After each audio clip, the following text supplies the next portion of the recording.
Hello everyone, welcome back to PC Error Detective.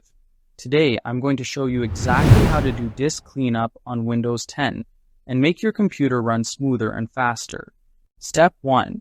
Click on the search magnifying glass in your system taskbar.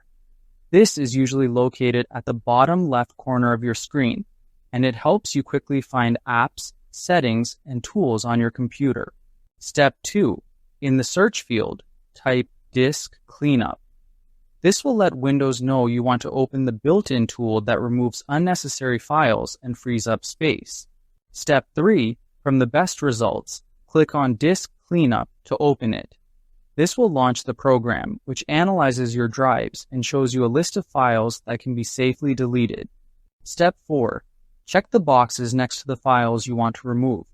These files can include temporary files, system cache, and recycle bin contents, all of which take up valuable space on your computer.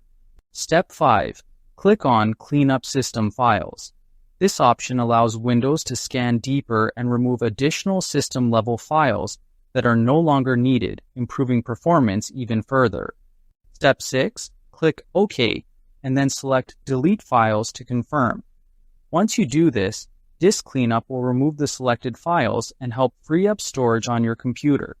Thank you for watching, and don't forget to subscribe to PC Error Detective for more helpful tutorials.